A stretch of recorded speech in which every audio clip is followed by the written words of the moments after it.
നമസ്കാരം. കാക്കനാട് ജയിലിലെ എ ബ്ലോക്കിലെ ഒന്നാമത്തെ സെല്ലിലായിരുന്നു ബോബി ചെമ്മണ്ണൂരിന്റെ കഴിഞ്ഞ ദിവസത്തെ അന്തിയുറക്കം. ജയിൽ ചപ്പാത്തിയും വെജിറ്റബിൾ കറിയും കഴിച്ചു. 10 പേർക്ക് കഴിയാവുന്ന സെല്ലിൽ ആറാമനായി പായും പുതപ്പും വിരിച്ച നിലത്ത് കിടന്നുറക്കം. 5 പേർ ആ സെല്ലിൽ ഉണ്ടായിരുന്നു. വ്യാഴാഴ്ച രാത്രി 7:10 ബോബി ചെമ്മണ്ണൂരിനെ കാക്കനാട് ജില്ലാ ജയിലിൽ എത്തിച്ചത്. കാക്കനാട് ജയിലിൽ വലിയ കൊതുക് ശല്യമൊന്നുമില്ല. എങ്കിലും ചെറുതായൊക്കെ ബോച്ചയെ കൊതുക് കടിച്ചു. പോലീസ് സ്റ്റേഷനിൽ കഴിഞ്ഞ ദിവസം ചെലവഴിച്ചപ്പോഴുള്ള കൊതുക് ശല്യം ഉണ്ടായതുമില്ല. പോലീസ് സ്റ്റേഷനിൽ ഉറങ്ങുന്നതിന് ഏറെ പരിമിതികൾ ഉണ്ടായിരുന്നു. പായും പുതപ്പും കിട്ടിയതോടെ ജയിലിൽ സുഖമായി ബോബി ചെമ്മണ്ണൂർ കിടന്നുറങ്ങി. മുൻപ് നടിയെ ആക്രമിച്ച കേസിൽ അറസ്റ്റിലായ നടൻ ദിലീപും കഴിഞ്ഞത് ഇതേ ജയിലിലാണ്. മോഷണം, ലഹരിമരുന്ന് കച്ചവടം തുടങ്ങിയ കേസുകളിലെ 5 പ്രതികൾക്കൊപ്പമാണ് ബോബിയെയും ഇട്ടിരിക്കുന്നത്.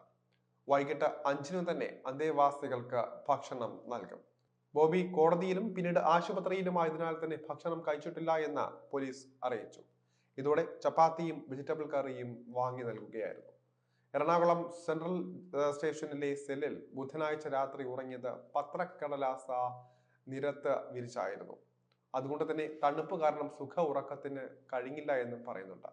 ഇതിന്റെ ക്ഷീണം കൂടിയായപ്പോൾ ജയിലിൽ അതിവേഗം ബോബി ഉറങ്ങിയെന്നും പറയുന്നുണ്ട്.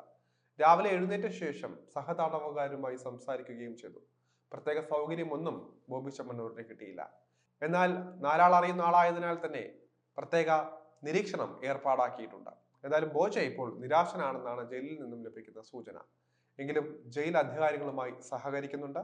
മുൻപ് ടൂറിസ്റ്റായി തെലങ്കാന ജയിലിൽ കിടന്ന പരിചയം ബോബി ചെമ്മണ്ണൂരിനുണ്ട്.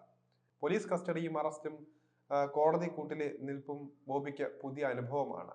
പക്ഷേ കോടതിയിലേക്ക് എത്തുന്ന ബോബിയെ റിമാൻഡ് ചെയ്താൽ ഉണ്ടാകാനിടയുള്ള ജയിൽ ജീവിതം ബോബി ചെമ്മണ്ണൂരിന് തന്നെ പരിചിതമാണ്. ജയിൽ ജീവിതം അറിയാനുള്ള തന്റെ ആഗ്രഹത്തെ ബോബി സാഹസികമാക്കി മാറ്റിയിരുന്നു.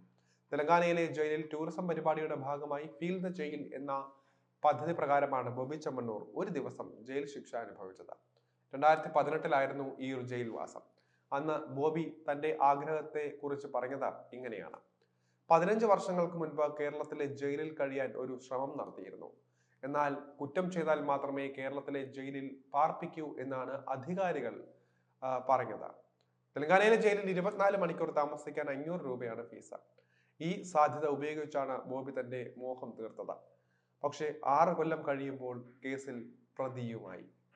പോലീസ് കസ്റ്റഡിയിൽ താമസിച്ചു. പക്ഷേ ആ ജയിൽവാസം കുറ്റം ചെയ്തുവെന്ന് പോലീസ് ആരോപിച്ച നടപടികളിലേക്ക് കടക്കുമ്പോൾ ബോബിക്ക് വേണ്ട. കേരളത്തിലെ ജയിലിൽ കിടക്കാതിരിക്കാൻ കൂടി വേണ്ടിയാണ് അഡ്വക്കേറ്റ് രാമൻപിള്ളയെ പോലെയുള്ള പ്രമുഖനെ ഇറക്കിയത്. പക്ഷേ അതും ഫലം കണ്ടില്ല.